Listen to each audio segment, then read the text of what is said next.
Біз тегіміз түрік, дініміз ислам екенін ұмытпауымыз керек. Ол үшін қасиетті кітап Құран кәрімді насихаттауды естен шығармауымыз керек. Қазақстан Республикасының тұңғыш президенті Нұрсұлтан Әбішұлы Назарбаев.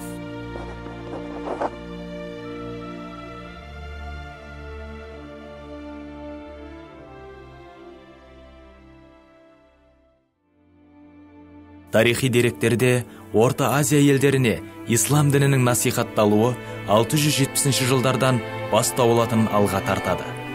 Бір анығы, ислам дінінің Орта Азия елдерінде кең қанат жаюына 8 ғасырдың ортасында, яғни 751 жылы Тараз қаласының маңындағы араб әскерінің қолбасшысы Зияд ибн Салих пен Қытай әскерінің қолбасшысы Гауа Сянжи арасындағы Атлах шайқасында арабтардың жергілікті түрік халықтарының қолдауымен жеңіске жетуі айтарлықтай ықпал еткендігі.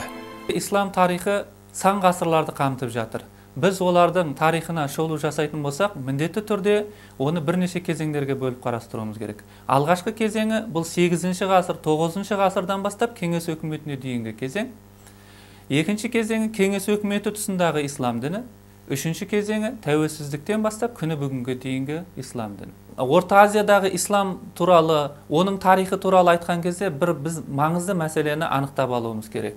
Біріншіден, екі әлем бар. Ислам әлемі, сосын араб әлемі деген. Араб әлемі бұл арабтарға тән өзінің тіліне, экономикасына, әлеуметтік жағдайына, арабтардың саяси хал-ахуалын қамтитын араб әлемі. Екінші әлем бұл ислам әлемі деп аталады. Бұл жерде жалпы түркі халықтары, жалпы исламдың қабылдаған барлық халықтарды осы ислам әлемі ішіне кіреді. Осы тұрғыдан алып қараған кезде ислам әлеміндегі жер тұрғысынан, жер көлемі тұрғысынан Қазақстан бірінші орында тұрады. Ал халқы санының көптігі тұрғысынан, яғни мұсылмандардың саны көптігі тұрғысынан Индонезия бірінші орында тұрады. Осы тұста айта кететін маңызды мәселе, ислам діні алғашқы насихаттала бастаған кезде қазақ халқы немесе Орта Азия жерін мекендеген түркі халықтары, біздің бұрынғы ата-бабаларымыз мүмкіндігі көп жағдайда көшпелі халық болды. Көшпелі халық болуына байланысты ислам дінін толық қанды ұстану мүмкін бола бермеді. Яғни қыста қыстауға көшетін болса, жазда жайлауға көшуге мәжбүр болды. Яғни адамдардың бір-бірімен жақсы қарым-қатынасқа түсуі, немесе исламды жақсы меңгеруіне кедергілер болды. Көптеген әдебиеттерде ислам орта ғасырларда қылыштың жүзімен жайылды деген қарама-қайшылық кездеседі. Мұның мүлдем дұрыс емес пікір екендігін баса айту керек. Себебі қасиетті Құранда Бақара сүресінің 256 аятында сенімде зорлау жоқ делінген. Ислам дінінің күні бүгінге дейін ғалымдар мен ойшыл тұлғалардың назарынан түспей, қарапайым халықтың жүрек тағында патшалық құрып келе жатқаны, исламның дүниетаным табиғатында әрі илахи қуатында жатқанын көрсетеді. Түркілер мұсылманды қабылдағаннан кейін біртіндеп ислам әлемі жандана бастады. Түріктердің келуіменен. Бұны қарахандықтар тұсындағы көптеген діни шығармалардан аңғаруымызға болады. Мысалатын болсақ, ең алғаш жазылған шығармалардың қатарына саналатын Жүсіп баласаның құтты білігін алайық. Оны үшін бүкілдей талдап қарайтын болсаңыз, исламда айтылатын екі нәрсе, туралық пен пәктік түбегейлі сол шығарманың ішінде айтылады. Тура болу, әділ болу. Оның көрінісін орта ғасырлық ислам өркениетінің адамзат тарихында жаңа өрлеу кезеңінен анық көре аламыз. Ислам дүниесінің саяси тағдырына Түркістан топырағынан шыққан Қарахан хандығы 942-1212 жылдары ислам мемлекеті болып жариялауына байланысты өлшеусіз үлес қосты. Тағы бір маңызды мәселе, жалпы ислам діні алғаш түскен кезде бұл Құран тілі араб тілінде болғандықтан Орта Азия еліне келген кезде біздің елімізде бұл тіл кедергісі пайда болды. Яғни оны насихаттап жеткізетін адамдар, немесе дінді насихаттайтын кісілер міндетті түрде араб сөздерін, араб терминдерін, Құран аяттарын, пайғамбар хадистерін айтқан кезде оны міндетті түрде енді жергілікті халыққа ұғынықты тілмен түсіндіру мәселесі де күн тәртібіне шыға бастады. Ең алғашқы Құран аудармасы сол қарахандықтар тұсында жасалды. Сөйтті де оның нұсқалары әлі біздің күнімізге дейін бар. Еуропа кітапханаларында әлі күнге дейін сақталған. Сонымен қатар алғашқы Құран тәпсірі жасалды. Құран тәпсірі, Жүсіп пайғамбар сүресіне қатысты Құран тәпсірлері жасалды. Енді Құран аудармалары бүгінгідей таза аударма қалпында шыққан жоқ. Арабша әріппен жазылды, соның астына түркише сол кезде мағыналар берілді. Енді ол жерде Алла деген сөз көбінесе Тәңірі атауымен берілді. Енді былай қарайтын болсақ, расында ол Алла арабша атау болатын болса, Құда фарсша атау, Тәңірі түркінің атауы. Сол кезде қарахандықтар тұсындағы шығармалардың барлығы да көбінесе осы Тәңір сөзі қолданылып келді. Немесе біру бар деп атап келді Құдайды. Бір және бар деген, мына парсының паруардигар сөзіне не қылды? Бір және белгілі Алланың бір екендігі, барлық екендігі. Мына Яссауида, Бахарғанида, Югінекейде біру бар деген қолданылады себебі сондықтан. Алтын Орда 1243-1503 жылдары Дешті Қыпшақта, яғни Қыпшақ даласы құрылып, түрік тайпаларын біріктірді. Сондай-ақ Андолы, Сирия, Египет сынды мұсылман елдермен саяси экономикалық қатынаста болды. Мәмлүк сұлтандары Мысыр мен осы Шам жерлерін билеп тұрған кезінде, ұлы бабамыз Бейбарыс сұлтанның кезінде Алтын Орда мен екі ортада дипломатиялық қарым-қатынас болған. Алла тағала бірақ ол жақта Мысырда Қыпшақтан шыққан, осы Орталық Азия тайпаларынан шыққан сұлтандарды билікке жеткізді. Бұның бәрі Алла тағала хикмет десек болады. Өзіміз Мысырда оқыған кезде көрдік, жалпы Каир қаласында Мысырдағы ислам жәдігерлерінің, ислам ескерткіштерінің 90-80% осы мәмлүктердің кезінде салынған. Яғни мешіт медреселер, Бейбарыстың мешіт медресесі, Құтыздың мешіт медресесі, Қайтбайдың мешіт медресесі деген сияқты сол жаңа Қыпшақ сұлтандарының, түркі сұлтандарының салып кеткен медреселері, мешіттері әлі күнге шейін үлкен мәдени орталықтар болып, ескерткіштер болып құнын жойған жоқ. Алтын Орда мемлекеті мен Египетті билеп тұрған мәмлүктер 1250-1390 жылдар арасындағы байланыс болды. Соның әсерінен 1312 жылы Өзбек хан Алтын Орда мемлекетін ислам мемлекеті деп жариялады. Осының нәтижесінде ғылыми институттар құрылып, білім ордалары ашылды. Ислам діні Орта Азияға келген кезден бастап, оның көптеген шараларда, немесе көптеген бағыттарда әсері бола бастады. Ол адамның рухани құндылығы тұрғысынан, яғни адамның таза жүруіне, өтірік айтпауына, өсек айтпауына. Ал алғашқы кезде кімнің қолында қылыш бар, кімнің қолында билік бар, немесе күшті болса, сол басқаларға өзінің билігін жүргізіп, өзіне бағынышты ететін. Ал ислам діні келген кезде Орта Азиядағы біздің кешегі ата-бабаларымыздың барлығы да ислам дінін жақсы көрді. Неге десеңіз, ол әділдікті насихаттады, тазалықты насихаттады, жақсылыққа шақырды.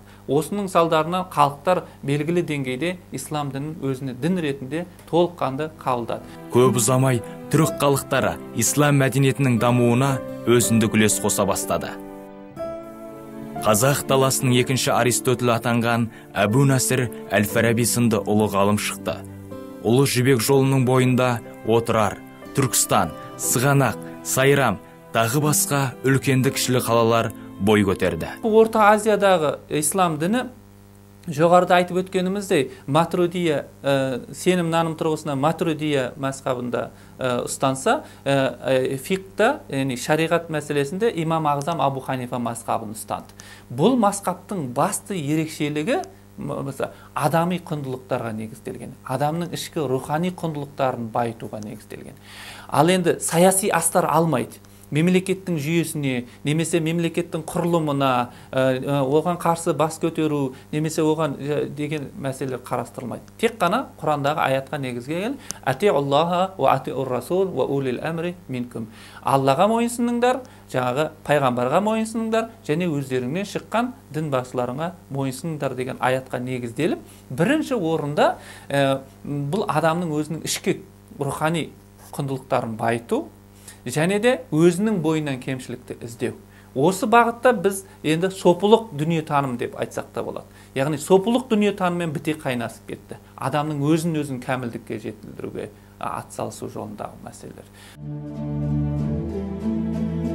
Қазақ даласында көрінген сопылық шығармалар бар. Қожа Ахмет Яссауидің Диуаны хикметі. Бұл көбінесе ақлақ тәрбиесі дейміз, ішкі жан дүниесі тәрбиесі.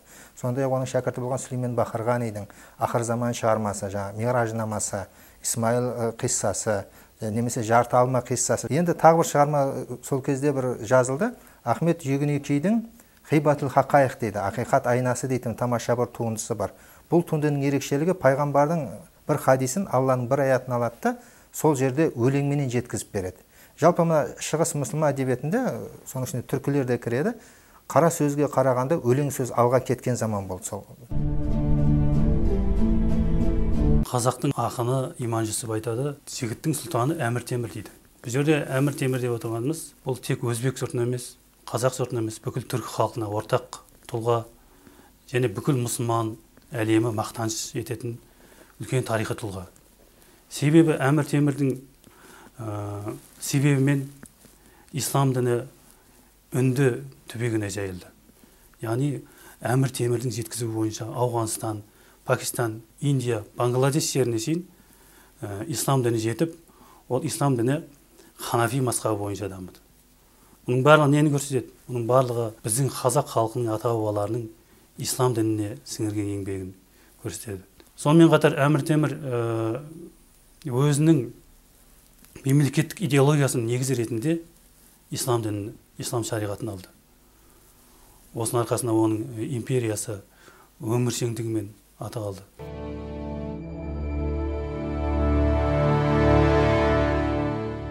Араб тарихшысы Ибн Асир Орта Азия түріктерінен шамамен 200 мың отбасы ислам дінін қабылдағанын өз еңбегінде ерекше атап өтеді. Бұл аймақта өмір сүрген жергілікті түрік тайпаларының бір бөлігі уақыт өте келе қазақ деп аталғаны тарихтан белгілі. Қазақ сөзіне байланысты зерттеулер өте көп.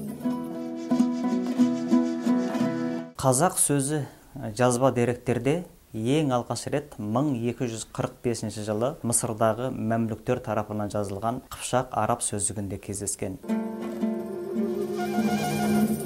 Сөздіктің түп нұсқасы Голландиядағы Лейден деген кітапханада 517 нөмірмен сақтаулы тұр дегеннен кейін ғылымға жанашырлардың көмегіменен осы сөздіктің түп нұсқасының көшірмесін алдырдық. Қазақ сөзіне байланысты жерінен зерттеу жасап қарағанымызда, әл-Мұхаррат сөзінің араб тіліндегі мағынасы түйенің өркеші тәрізді үйге кіру, соны баспана ету деген мағынасы табылды. Біз бұны орта ғасырлардағы араб тіліндегі түсіндірме сөздіктер арқылы бұл мағынасын таптық. 15 ғасырда қазақ хандығы құрылған кезге дейін әлеуметтік мағынада қолданылған. Оның мағынасы жеке, үлкен үйден бөлініп, жеке отау тігу. Қазақ хандығы құрылған кезде бұрынғы бөліну, жеке отау тігу мағынасы бірте-бірте ұмытылып, ол ұлттың атауына айналған.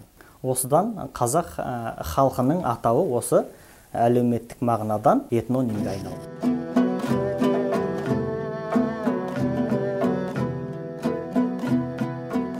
Өйткені қазақ деген сөз сол мәмлүк қыпшақтарының арасында кең қолданыста болған сөз. Кәдімгі баласын бөлек шығаратын болса, оны қазақ еттім, қазақ қылдым дейтін болған. Кәдімгі әлеуметтік мағынадағы сөз болған ол. Демек, Мысырдағы мәмлүктерде, мәмлүк қыпшақтары да тура біздің киіз үйлерге ұқсас үйлерде тұрған деп топшалауымызға болады осы жерде. Ислам діні 15 ғасырда Жәнібек пен Керей негізін қалаған қазақ хандығының ресми идеологиясы болып жарияланды. Қазақ мемлекеті өзінің құрылғаннан бастап мұсылмандық құқықтың нормаларына жүгінді. Бұл үрдіс қазақ хандары Керей мен Жәнібектен бастап ең соңғы қазақ ханы Кенесары кезеңінде де жалғасын тапты. Қазақ хандығы Алтын Ордадан бөлініп шықты. Бөлініп шыққаннан кейін қазақ осы мына бүгін Шу төңіріне келіп, алғашқы қазақтың туы сол жерде желбіреді. Жаңа айтып өткеніміздей Алтын Орда тұсында Ханафи мазхабқа берік орын тепті. Содан бөлініп шыққан халық та міндетті түрде Ханафи мазхабымен бірге келді осында. Сөйтіп осы жерде алғашқы болып 1465 жылы қазақ хандығы бөлінді дейтін болсақ, тура сол жылы Раунақұл Ислам дейтін дүние жазылды. Раунақұл Ислам деген сөзіміз Ханафи мазхабының бүкіл құлшылық шарттарын өлеңмен айтылды онда да. Тіпті ораза кезде бір түйір дәнді жеп қойғанның кафараты қандай болады, соны да өлеңмен айтылды. Халықтың санасының ұғынықты болу үшін. Яғни бұны былай деп түсінген дұрыс. Алғаш болып хандық келіп тірегеннен кейін бірінші не мәселеге назар аудару керек? Руханият мәселесіне, дін мәселесіне. Себебі дін, руханият мәселесі бір қалыпты болмаса, қоғам ертеме кешпе ыдырайды. Осыны түсінген хандықтың басындағылар келе салып туын тікті да ертесіне Ханафи мазхабының еңбегін жаздырды ғалымдарға. Ең алғаш шығарма сол Раунақұл Ислам. Бұл шығарманың тек қазақ хандығы арасы емес, тіпті Орта Азия мұсылмандар арасында қатты тарағандығын Остроумовтың шығарып тұрған Түркістан уалаяты газетінде кешегі 1930 жылдарға дейін ол насихатталып келді сол шығарма. Жалпы ислам әлемінде екі түрлі ең үлкен ірі бағыттар бар.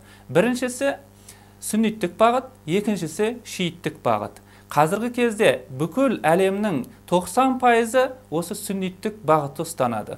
Ал 10% ғана шииттік ұстанымда. Бұның арасында үлкен айырмашылықтардың бірі сүнниттік бағытта түркі халықтарының арасында өте кең тарағандығы. Бізде қазақ хандығын айтып өткен уақытымызда міндетті түрде мына жақта нені айтамыз? Моғолстанды айтамыз. Жаңағы Бабурдың, Мұхаммед Хайдар Дулатидің жаңағыдай билік құрған жерлері. Ханафилік мазхабтың тереңірек қанат жаюын көздеді. Сөйтті де Мұбайян дар фих дейтін шығарманы жазды ол жерде.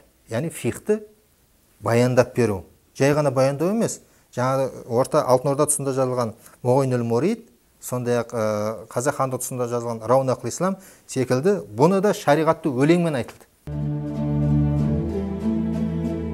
Хадис ілімі зерттеушілері орталық Азиядан шыққан имам Бұхари, имам Термези, Муслим сияқты кісілер және сол сияқты Ханафи мазхабының өкілдері Бурханиддин әл-Марғинани, әл-Хидаяның еңбегінің авторы және басқа да Ханафи фиқхының мектебі, үлкен мектебі орталық Азияда қалыптасты. Соның тағы бір ғалымдар осы Қазақстан жеріне шықты. Соның бірі Хусамиддин Сығнақи Ханафи мазхабы бойынша фиқх тақырыбында кітап жазып шығарған. Тарихшы Фазлаллах ибн Рузбихан Исфахани қазақтардың билеуші топтары жөнінде олар Құран оқиды, намазға жығылады, өз балалары мектепке береді деп жазады. Қазақтың дәстүрлі заңдары шариғатпен негізделіп, сонымен қатар далалықтардың ұстанып келген әдет ғұрыптарын ескере отырып жасалған заңдар деп айтуға болады. Олардың көпшілігі жарғы деп аталды. Қасым ханның қасқа жолы, Есім ханның ескі жолы, Әз Тәукенің жарғысы дейді. Жеті жарғы заңдары кодексінің қабылдауы исламды қоғамдық өмірі мен заңдық тәжірибеде қолдануда айтарлықтай үлкен қадам болды. Осы құжатта көрсетілген әкімшілік, қылмыс және азаматтық құқық нормалары айтарлықтай дәрежеде шариғатқа жүгінген. Үш бидің, яғни Төле би, Қазбек би және Әйтеке бидің бірігіп осы билердің бас қосуы арқылы жасалған ортақ кеңес арқылы кеңес пішілген жарғылар, заңдар жинағы. Кейінгі ғалымдардың айтуы бойынша жарғы деген сөздің өзі шарғы деген, яғни шариғаттағы шарғы деген сөзден, яғни шариғат деген сөзден өрбейді дейді. Шариғат деген сөзден шыққан, бірақ қазақ тіліне оңтайластырып жарғы деп аталып кеткен. Сонымен қатар құқықтық нормалардың басым бөлігі дала ғұрпымен байланысты болды, немесе шариғат пен әдет ғұрыптың синтезі күйінде болды. Ислам діні дала әдет ғұрпының басым бөлігін қабылдауына байланысты әдет ғұрып пен шариғаттың ара жігін анық айыру қиын екені белгілі. Мұндай байланысты жеті жарғыдан байқауға болады. Қазақ қоғамында ислам мен көне халық дәстүрінің араласып кеткен тұстары кездеседі. Мысалы, сәбилерді атастыру, бесік құда салтын ислам жоққа шығармады. Бұл салт бойынша мұндай құдаласу арқылы туысқан болу уақыт өте келе қайта жаңғартылды. Ислам қалыңмал төлеу секілді көне салттарға да икемділік танытты. Мұның барлығы қайдан алынды дегенде, мұның барлығы фиқ кітаптарын қарасаңыз осылай жазылып тұрады. Яғни отбасылық неке және отбасы бөлімі, құлшылықтар бөлімі, сол сияқты адамдар арасында қарым-қатынас, сауда-саттық, және елдер арасында қарым-қатынас, мұның барлығы осы жарғылар шариғатпен осы жағына үндесіп жатыр. Мұның өзі осы жарғыларды жасаған адамдардың шариғаттан терең хабар болғандығын білдіреді. Абылай ханның өзі Ауғанстанның ханымен екі ортада байланыс орнатқан. Сол сияқты басқа да мұсылман хандықтармен, мемлекеттермен ресми дипломатиялық байланыс орнатып, екі ортада қазіргі кездегідей халықаралық саясат жүргізілген. Мысалы, Ауғанстан ханы Дуррани деген кісі, мысалы, Абылай ханға хат жазады. Бұлар айтады, мына Қытайдың батысқа қарай, яғни осы орталық Азия еліне қарай шабуылы тоқтау керек. Бұған қарсы бүкіл мұсылман елдері одақ құрып, бір күш көрсетіп, әскер жинап, тойтарыс беруіміз керек дейді. Осыған байланысты Абылай ханға хат жазып, Қытайдың әскеріне қарсы бірігіп шара қолдану, бірігіп іс-қимыл жүргізу келісім шартына қол қойған.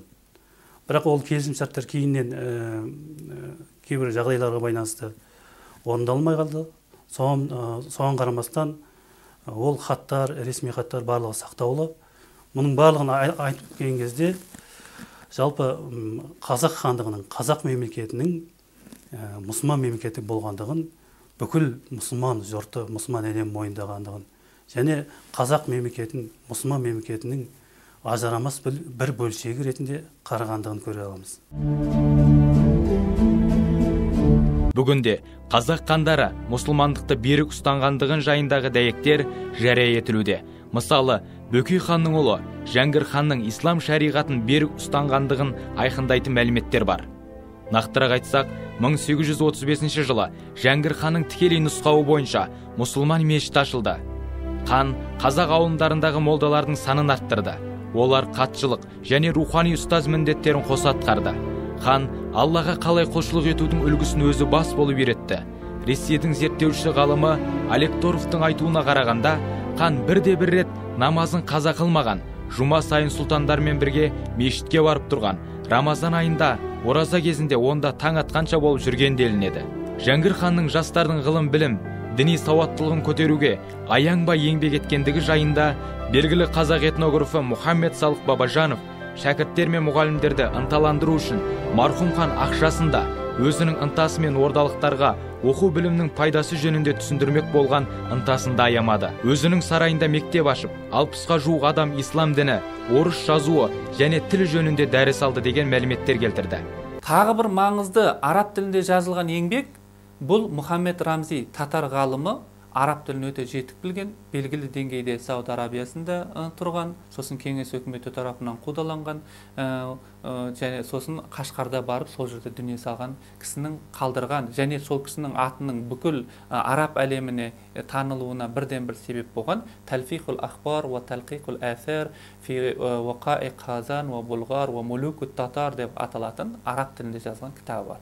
Яғни соңындағы татар патшалары туралы жаңағы айтылады. Бұл еңбекте негізінен көп жаңағы осы Балғардағы, Қазандағы исламға байланысты, осында халықтардың, түркі халықтарының, жалпы түркі халықтарының ислам діні ұстанғандығы, олардың шежірелері, кімнен қай рудан қай неден тарайтындығы туралы айтылғанда, ең соңғы осы кітаптың ең соңғы бөлімінде қазақ хандарына арналған бір бөлім бар.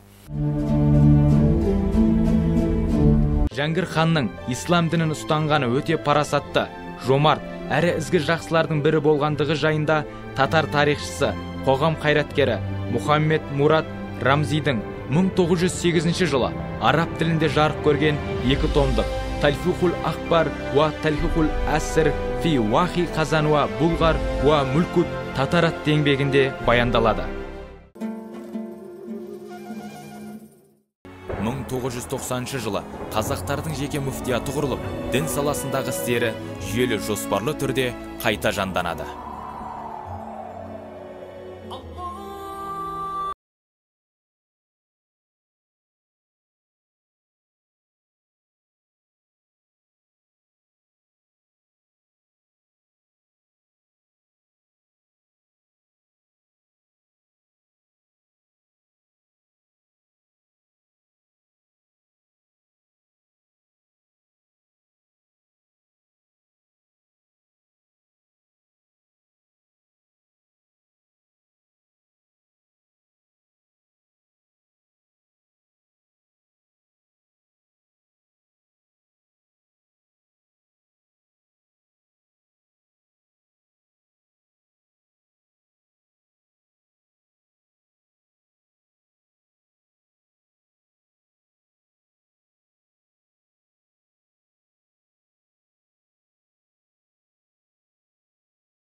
حي على الصلاة